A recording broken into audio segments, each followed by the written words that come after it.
श्रीमन्नारायण नारायण हरि हरि। श्रीमन्नारायण नारायण हरि हरि। ओ श्रीमन्नारायण नारायण हरि हरि। श्रीमन्नारायण नारायण हरि हरि। तेरी लीला सबसे न्यारी न्यारी हरि हरि। तेरी लीला सबसे न्यारी न्यारी हरि हरि। ओ तेरी लीला सबसे न्यारी न्यारी हरि हरि। तेरी लीला सबसे न्यारी न्यारी हरि हरि। भजमन नारायण नारायण हरि हरि। भजमन नारायण नारायण हरि हरि। जय जय नारायण नारायण हरि हरि। जय जय नारायण नारायण हरि हरि। श्रीमन्नारायण नारायण हरि हरि। श्रीमन्नारायण नारायण हरि हरि।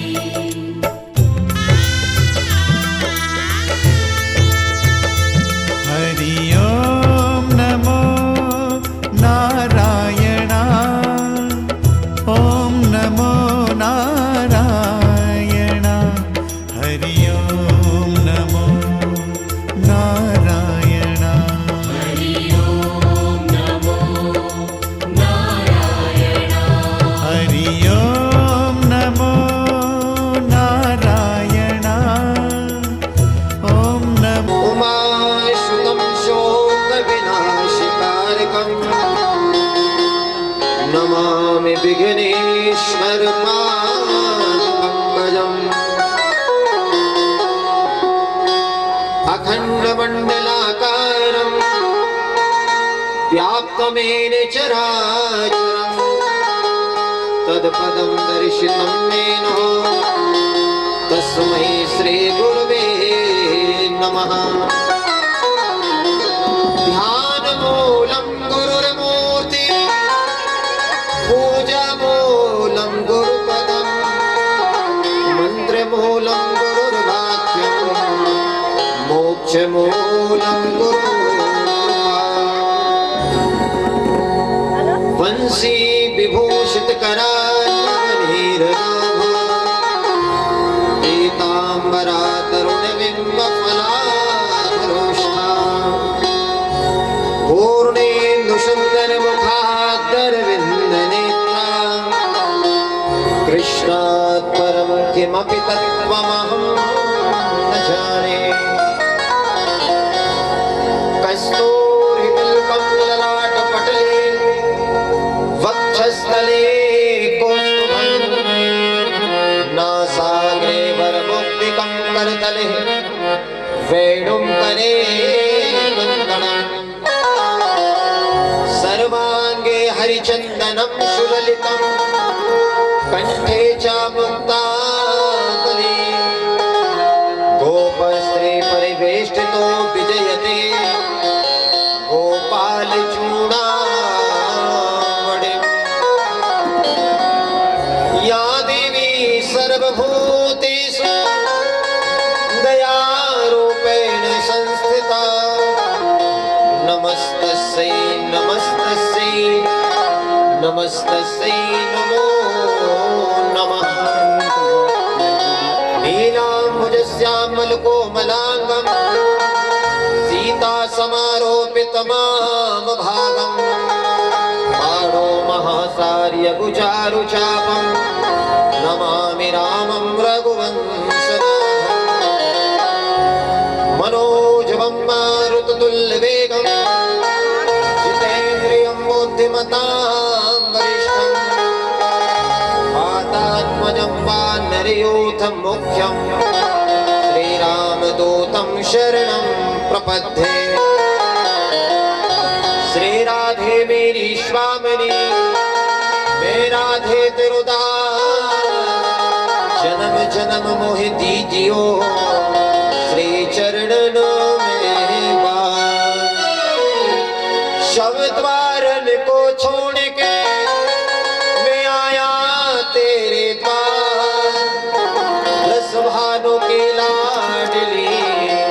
निक मेरी ओर निहार।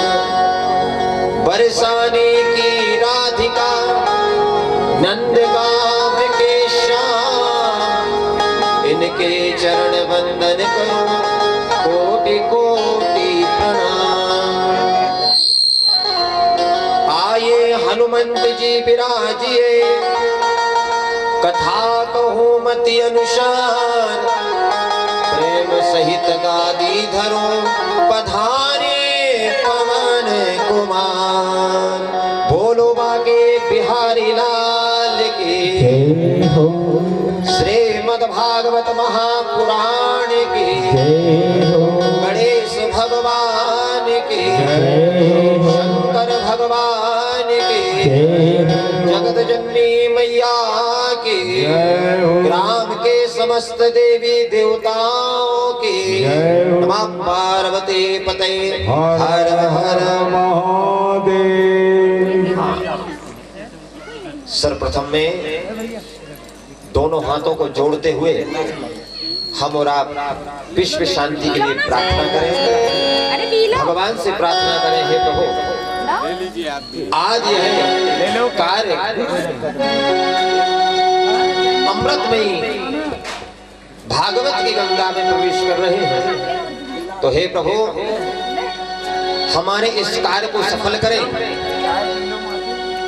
इस कार्य को पूर्ण करें और किसी प्रकार से कोई भी विघ्न हमारे घर में, हमारे परिवार में ना हो। मंगल की कामना करते हुए भगवान से प्रार्थना करें। हे भगवान सब सुखी रहे, दुखी रहे ना को, संसार सब निरोग रहे, धन्य धान्य परिपूर्ण हो।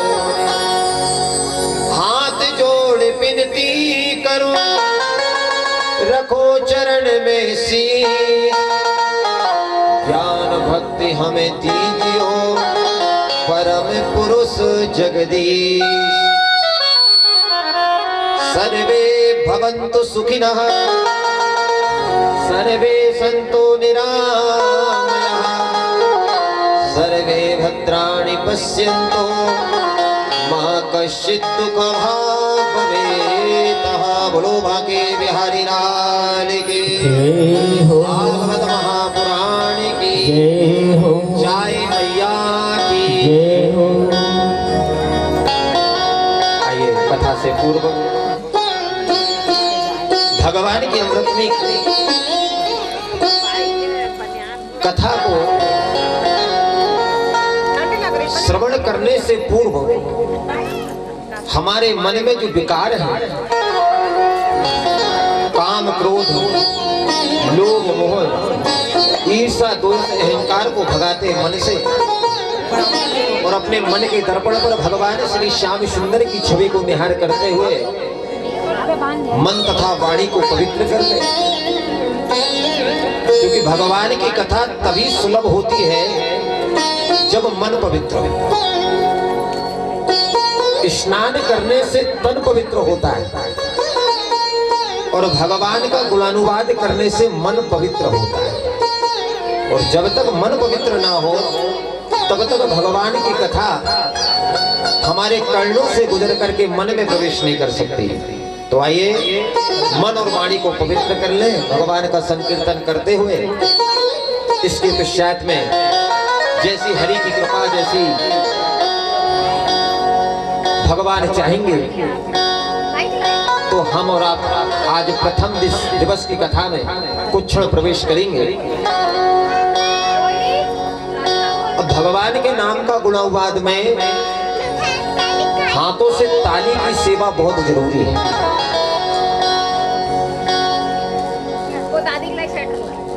क्योंकि हमारे जो हाथ में होती है वह होती है धन की रेखा। यदि आप भगवान के भजनों में ताली बजाओगे तो धन की रेखा जुड़ जाएगी। बोलो बाके बिहारी लाल की, अच्युतम केशवम कृष्ण दामोदरम जानकी वल्लभम रामो। अच्युतम केशवम कृष्ण जानकी वल्लभम राम नारायणम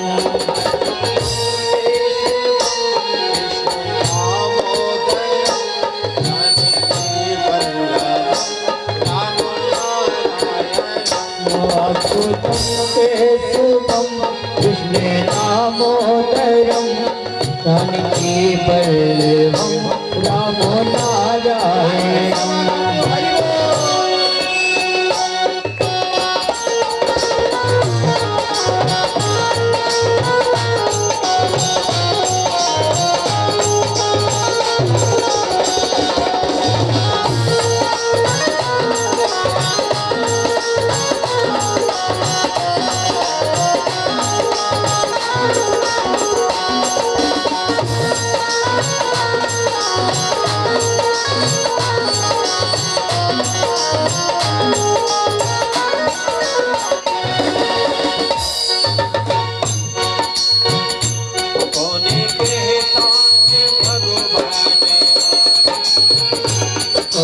कहता है भगवान आते नहीं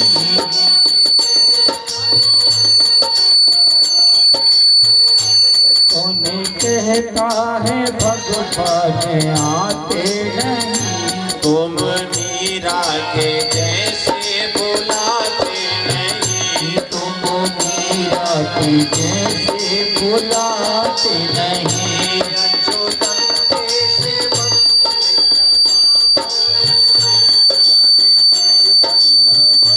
राम नारायणम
माया सोता के जैसे सुलाते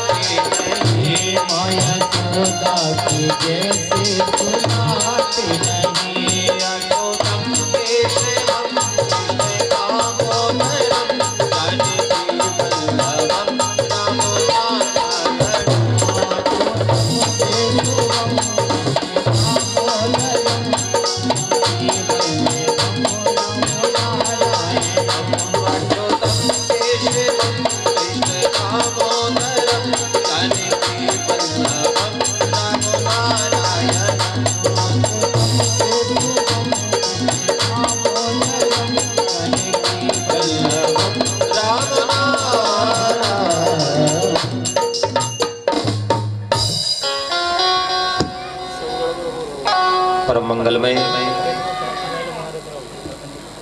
परात्पर अखिलेश्वर अकारण करुणावरणाल भक्तवांछा कल्पतरो श्री तड़िंदित विदिंदित पीतांबरधारी श्री बालकृष्ण लाल की बांगने प्रतिमूर्ति श्रीमद् भागवत महापुराण। बड़ा ही सौभाग्य का विषय सज्जनों, जब हमारे जन्म जन्मांतर के पुण्यों का उदय होता है ना, तब भगवान की कथा श्रवण पान करने का सौभाग्य प्राप्त होता है। कई जन्मों के पुण्य, करोड़ों जन्मों के पुण्य भी लग जाएंगे, जब उनका उदय होता है तब भगवान की कथा श्रवण करने को हमें प्राप्त होती है। धन्य है श्री गिरजा मानक राम सिंगारे जी, श्री शैल कुमारी अरविंद सिंगारे जी, सरिता सालक राम सिंगारे जी एवं शांति मनोज सिंगारे जी। इनके पितृ तृप्त हो गए आज।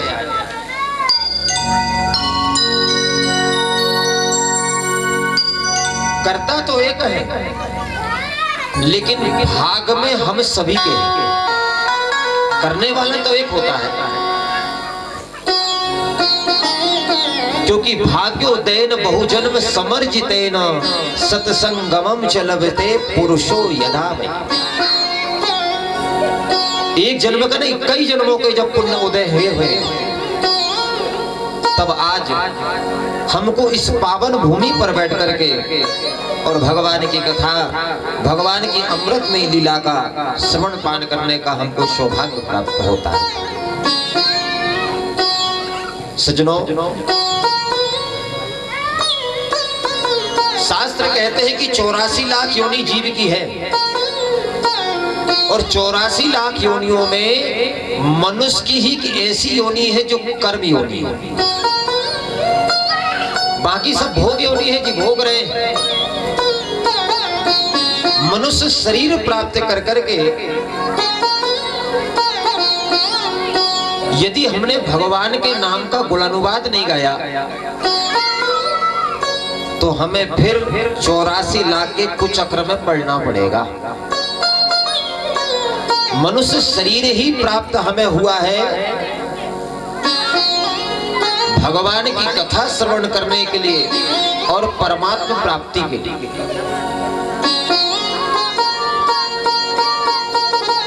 क्योंकि हम तो भोजन करते हैं, पेट तो इंसान भी भरते हैं और पेट तो पशु भी भरते हैं।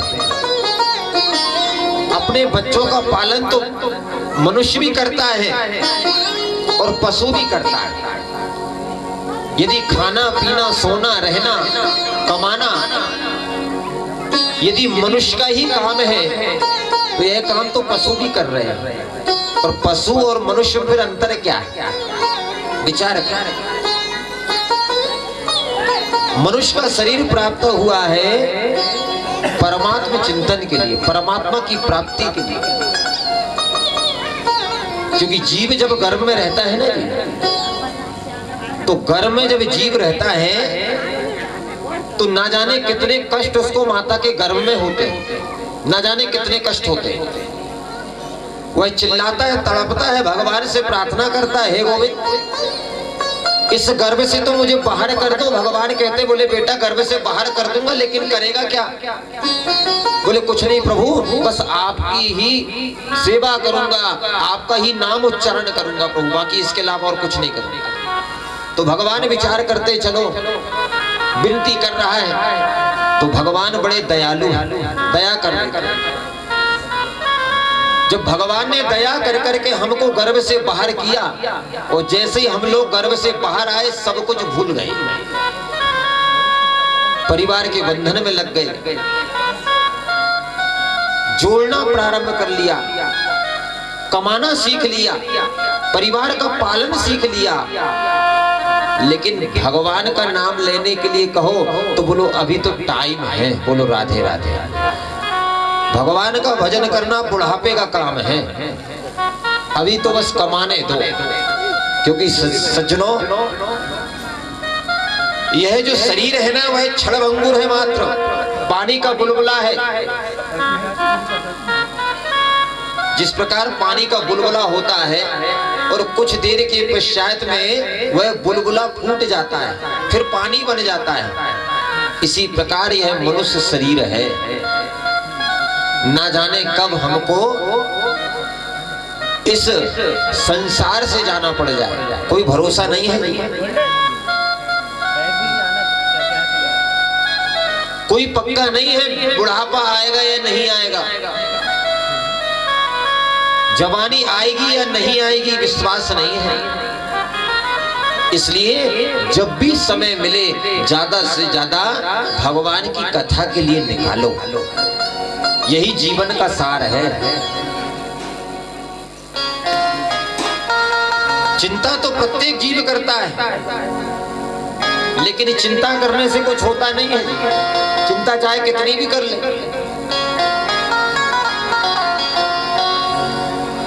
इसलिए जीवन में चिंता को हटाओ और चिंतन को बढ़ाओ, यही मुक्ति का कारण है। बोलो राधे राधे राधे। तो आइए समय की व्यस्तता में भागवत के महत्व की हम लोग संक्षिप्त में चर्चा करते हैं। यह श्रीमद् भागवत महापुराण मोक्ष को देने वाला है। राम कथा हमें जीना सिखाती है और भागवत कथा हमें मरना सिखाती है।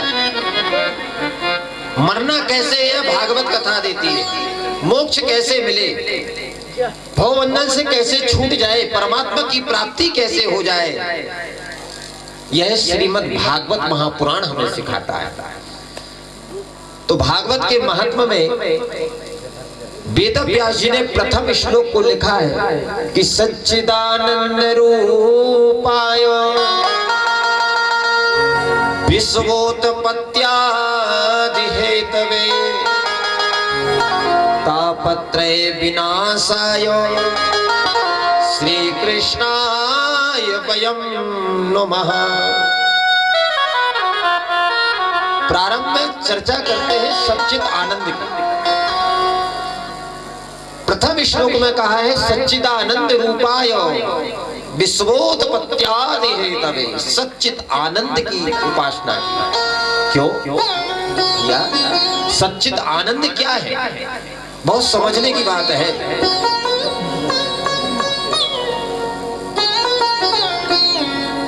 सत्य कहा जाता है अविनाशी को, याद रखना।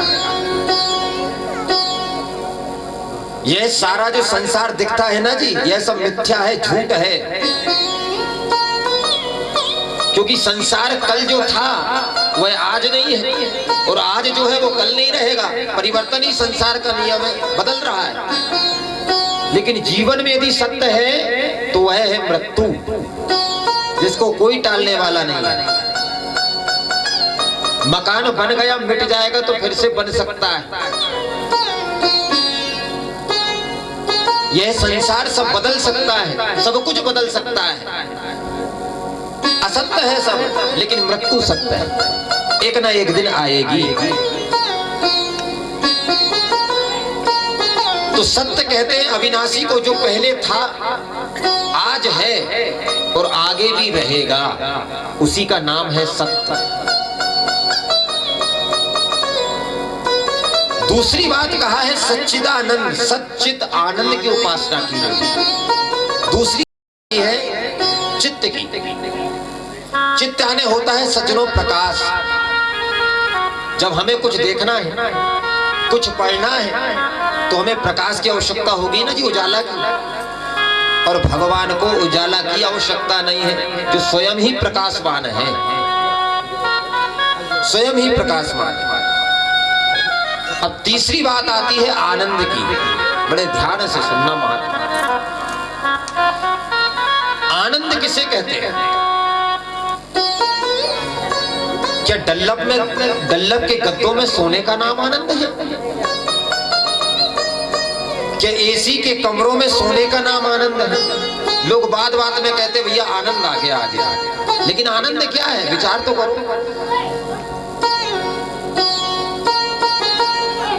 आनंद सज्जनों, अरबों की संपत्ति यदि प्राप्त भी कर लोगे ना तो आनंद आने वाला नहीं है। क्योंकि आनंद जो है ना वह स्वयं ही परमात्मा का ही स्वरूप है। आत्मा के ज्ञान का स्वरूप ही आनंद है।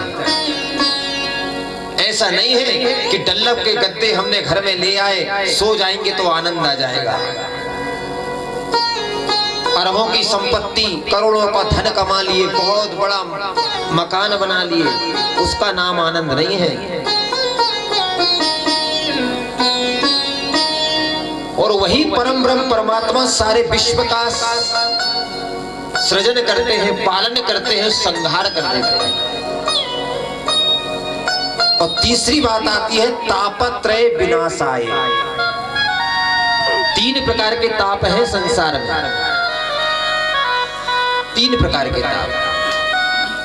रामचरितमानस में गोस्वामी जी ने भी लिखा है कि देहिक देविक भौतिक तापा, देहिक देविक भौतिक तापा, देहिक देविक भौतिक तापा, देहिक देविक भौतिक तापा, राम राज का होई व्यापा, राम राज का होई व्यापा, राम राज का होई व्यापा। 3 प्रकार के ताप है कि देहिक देविक भौतिक तापा, राम राज का ही व्यापा। 3 प्रकार से मनुष्य दुखी रहता है। कौन कौन से? कोई तन दुखी, कोई मन दुखी, कोई धन बिन रहते उदास, थोड़े थोड़े सब दुखी, सुखी राम के दास। एक भी व्यक्ति संसार में ऐसा नहीं है, ध्यान देना, एक भी व्यक्ति सारे संसार में ऐसा नहीं है जो छाती में हाथ रख के कह दे कि मैं सुखी हूं। ऐसा कोई व्यक्ति संसार में है ही नहीं जो सुखी हो। कोई व्यक्ति नहीं है संसार में। क्यों? क्योंकि सज्जनों, संसार में सुख है ही नहीं। अब संसार में जो चीज है ही नहीं वो मिलेगी कहां से, बताओ? यदि मिठाई की दुकान में जाओगे और जाकर यदि दवाई मांगोगे तो क्या देगा? दवाई की दुकान में जाओगे और किराना का सामान मांगोगे, क्या देगा? क्योंकि जो चीज है ही नहीं तो देगा क्या? इसी प्रकार यह संसार सागर भी मेरे प्यारे दुख्यालय है। यहाँ पर सुख कितना भी ढूंढो कभी मिलने वाला है ही नहीं, क्योंकि जो चीज है ही नहीं वो मिलेगी कहां से? जिसने 5-5 हजार रुपए रोज कमाता है, 10-10, 20-20 लाख रुपए का रोज हर साल टर्नओवर कर रहा है, लेकिन खाते क्या है पता है? जिसके पास करोड़ों का धन भी है तो क्या खाता है? बोले दाल का पानी पीता है और सूखी रोटी खाता है। करोड़ों का धन है, क्यों नहीं खा पा रहा है? क्योंकि डॉक्टर ने मना किया है, घी यदि खा लेगा तो ब्लड प्रेशर हाई हो जाएगा। धन तो रखा है लेकिन खा नहीं पा रहा, क्या करे? कोई तने से दुखी है बेचारा, डब्बा भर घी रखा है लेकिन डॉक्टर ने मना कर दिया, नहीं तो बीपी कहीं हाई ना हो जाए। कोई मन दुखी, मन से कैसे दुखी? देखो इस संसार में जीव जो है बहुत ज्यादा स्वप्न देखने लगा है। स्वप्न क्या देखता है? बोले रात में जब सोने लगता है तो विचार आने लगते हैं, क्या किया जाए? बोले ऐसा है, खेती यदि करेंगे तो बहुत सारा धन होगा। धन से क्या होगा? बोले लड़कों को अच्छी शिक्षा देना पड़ेगा, पढ़ाई करवाना पड़ेगा। मन में विचार कर रहा है रात में सोते समय। फिर विचार आया बच्चों को पढ़ाकर क्या करेगा? तो बोले बच्चे भी बहुत धन कमाएंगे, अच्छी नौकरी लग जाएगी बच्चे की। तो बोले फिर क्या करेगा? बोले कुछ नहीं, जब मेरे बच्चों की नौकरी लग जाए तो आराम से बैठ करके खाऊंगा। रात में विचार कर रहा था, पता चला सुबह घर का लड़का जो है घर की नौकरानी को लेकर ही भाग गया। कितना भी विचार कर लो, होगा वही जो राम रचि राखा। खूब विचार कर लीजिए मन में, रात में खूब देख लो स्वप्न। कोई धन बिन रहत उदास, बेचारा मजदूरी करता है, खुद खाए क्या बच्चों को खिलाए, क्या कुछ जोड़े उनके लिए। तो कोई तन दुखी, कोई मन दुखी, कोई धन बिन रहते उदास। थोड़े थोड़े सब दुखी, सुखी राम के दास। जिसने जीवन में सारी इस संसार को छोड़ करके परमात्मा के चिंतन में जो जीव लग जाता है वह कभी दुखी होता ही नहीं है। बोलो राधे राधे। बोले दुखी क्यों नहीं होता? क्या प्रमाण है कि दुखी नहीं होता? जो व्यक्ति भगवान का दास बन जाता है या भगवान का भक्त बन जाता है तो वह दुखी क्यों नहीं होता? अब विचार करिए आपने धन को कमा करके रख लिए घर के अंदर, जब फसल आती है तो गेहूं को रख लिए, भैया साल भर बैठ के खाता रहूंगा। लेकिन फिर भी जब तक दूसरा गेहूं ना आ जाए उसके पहले गेहूं समाप्त हो जाता है। और साधु संत क्या करते हैं? बोले उनके पास तो कमंडल के अलावा कुछ रहता ही नहीं है, उसके बाद भी शाम को गागड़ भरता बना करके शांति से सुख के साथ भगवान का भजन करते हुए और आनंद में रहते हैं। और तुम्हारे पास इतना धन भी हो जाए, खाने के लिए बहुत हो भी जाए ना, फिर भी रात में चिंतन करता है। एक नहीं 50 जोड़ी कपड़े हैं, फिर भी विचार करता है क्या पहनूं। जिसके पास कपड़े ज्यादा हो तो विचार करता है कल कौन से पहनूं, और जिसके पास कपड़े नहीं है विचार करता है कि क्या पहनूं।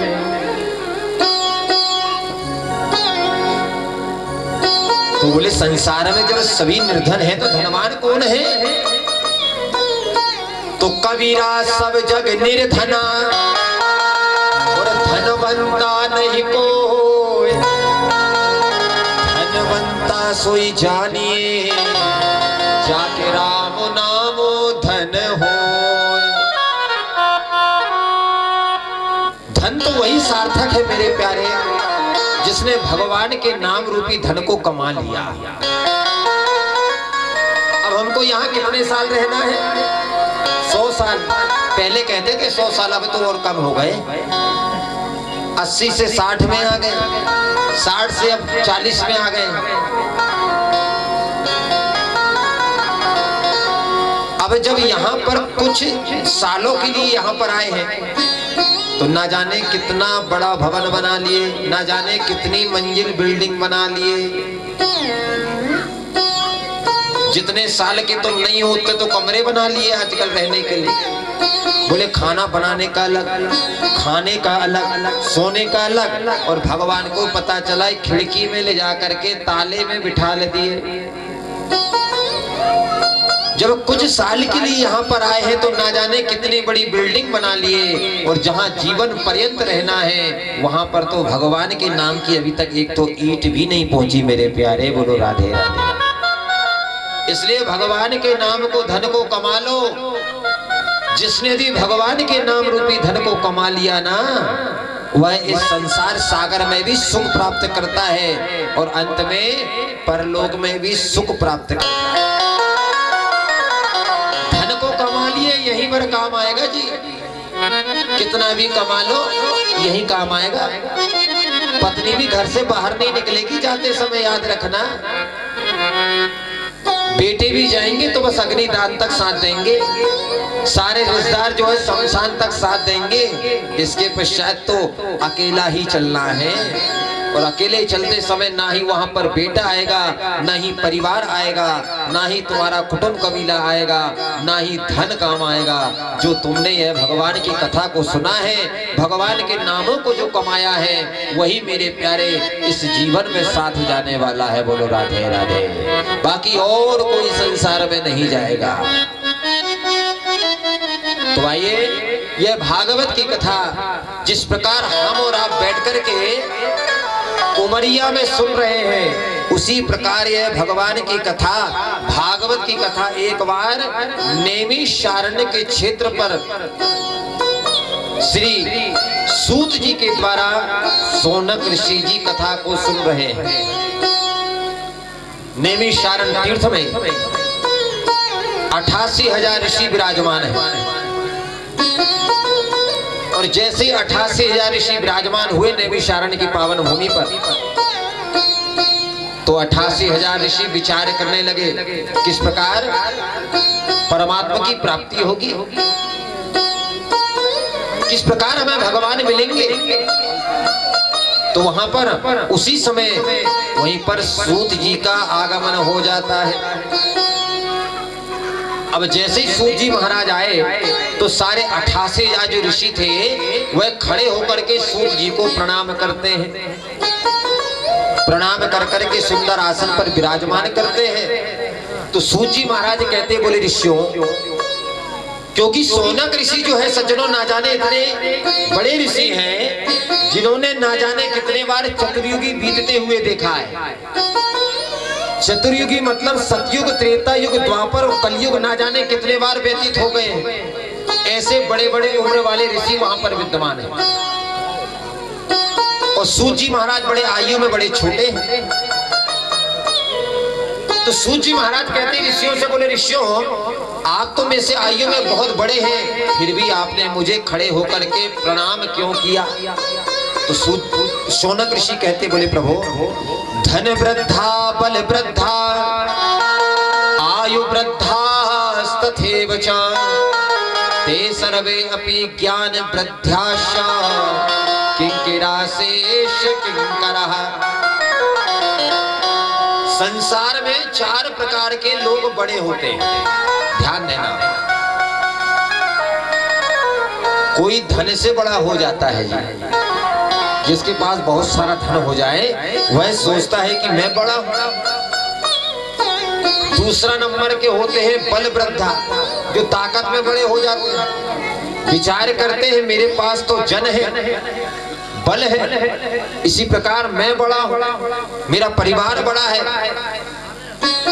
तो कोई धन में बड़ा हो जाता है, कोई बल में बड़ा हो जाता है, और कोई सज्जनों आयु में बड़ा होता है, उम्र में बड़ा होता है। लेकिन यहाँ पर शौनक ऋषि कहते बोले प्रभु, जो ज्ञान में बड़े होते हैं वही सबसे बड़े होते हैं। ध्यान देना, जो ज्ञान में बड़े होंगे वही सबसे बड़े माने जाते हैं। तो इसलिए शौनक ऋषि ने सूत जी को प्रणाम किया।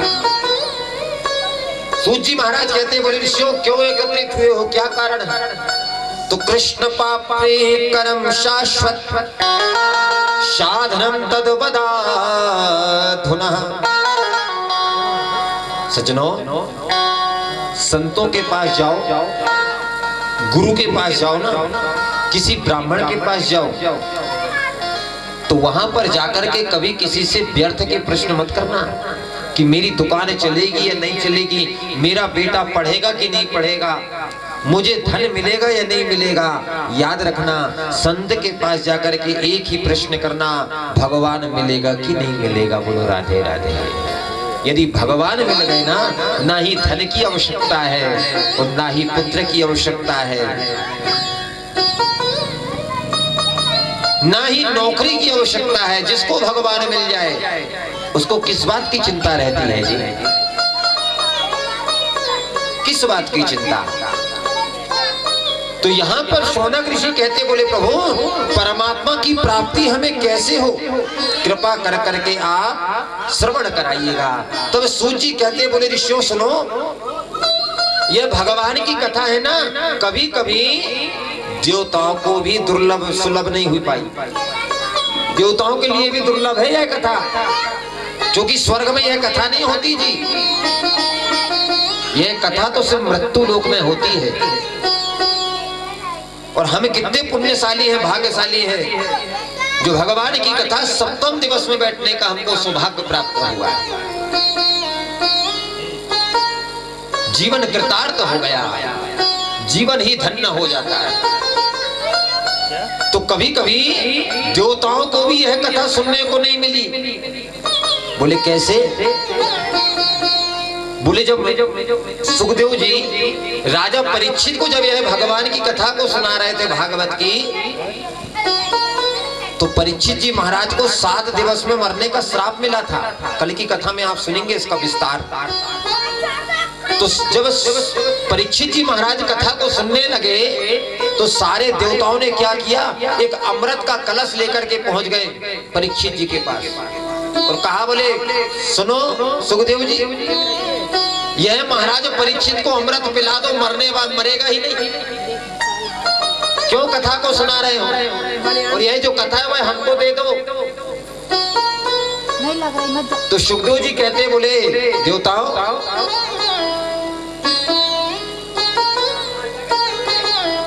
यह कथा और तुम्हारे अमृत में और भागवत में बहुत अंतर है। जिस प्रकार मणि और कांच में अंतर होता है, दिखने में तो दोनों एक हैं, लेकिन मणि मणि है और कांच कांच है। तुम्हारा जो अमृत है ना वह कांच के समान है, और यह जो भगवान की कथा भागवत की कथा जो है ना वह मणि के समान है। भगा दिए सुखदेव जी ने देवताओं को। देवता भाग करके ब्रह्मा जी के पास जाकर के खड़े हो गए। ब्रह्मा जी से कहते, बोले ब्रह्मा जी सुनो, क्या भागवत की कथा के आगे अमृत भी झूठा हो गया? बोले क्या हो गया? बोले हम गए थे मृत्यु लोक में सुखदेव मुनि जी के पास, उन्होंने हमको कथा नहीं सुनाया, हमको भगा दिया। तो ब्रह्मा जी ने क्या किया, एक तराजू लेकर के आ गए तोलने के लिए। संसार के साधन बड़े हैं क्या भागवत की कथा बड़ी है? अब तराजू में ही तोलना पड़ेगा ना जी, पहले तराजू चलते थे। तो एक तरफ भागवत महापुराण को रखा ब्रह्मा जी ने, और एक तरफ संसार के सभी साधनों को रख दिया। और जैसे ही ब्रह्मा जी ने तराजू उठा करके देखा, भागवत पुराण में जो पल्ला रखा हुआ था वह नीचे चला गया, क्योंकि जो भारी होता था वही नीचे चला जाता था। यह है भागवत की कथा।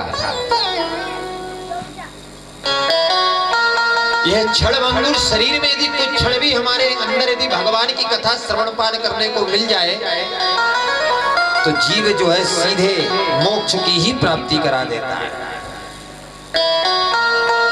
तो आज यहाँ पर सोनक ऋषि कहते, बोले प्रभु यह बताइए भागवत की कथा 7 दिवस में सुनने का कार्य कब से प्रारंभ हो गया? क्योंकि सप्ताह 11 महायज्ञ है भागवत की कथा।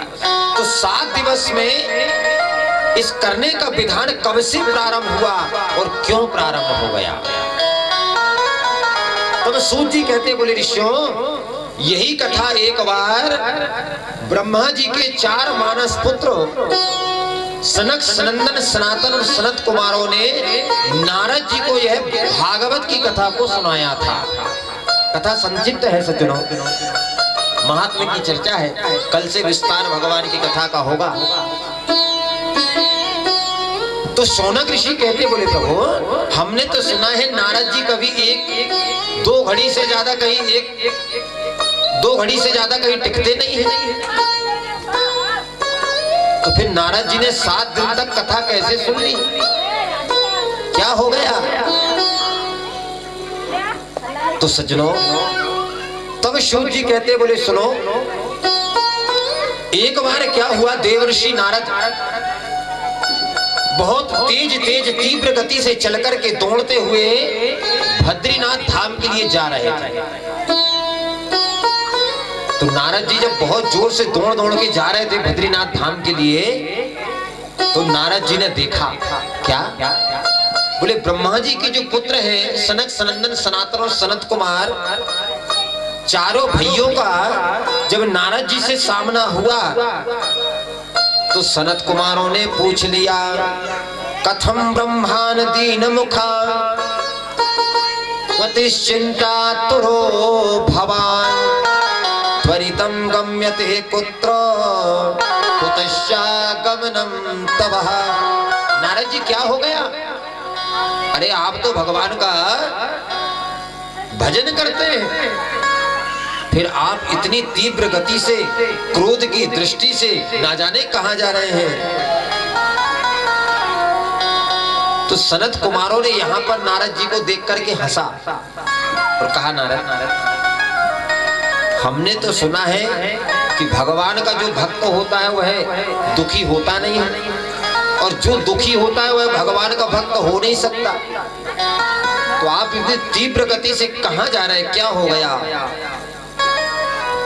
तो नारद जी ने कहा, बोले सनत कुमारों सुनो, मैं पृथ्वी पर गया, पृथ्वी पर मैंने सर्वश्रेष्ठ समझ करके मैंने पृथ्वी का भ्रमण किया। तो कहां कहां गए? बोले हरि क्षेत्र गया, कुरुक्षेत्र गया, सेतु बंद रामेश्वर गया।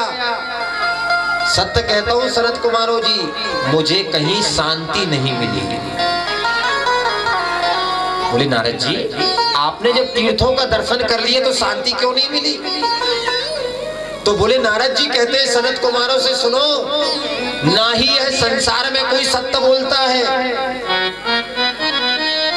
लोगों की बुद्धि को कलयुग ने बिगाड़ दिया है।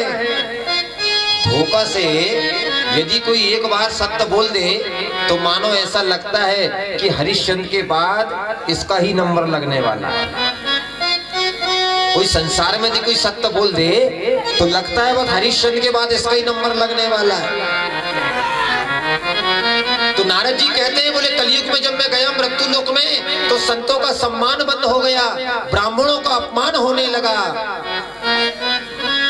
और घर में माता पिता की छोड़ो नई बहू की चलने लगी है। नारद जी कहते हैं कि तरुणी प्रभुता गे है, श्याल को बुद्धिदायक कन्या विक्रणो लोभात दंपिता नाम च कलकनम।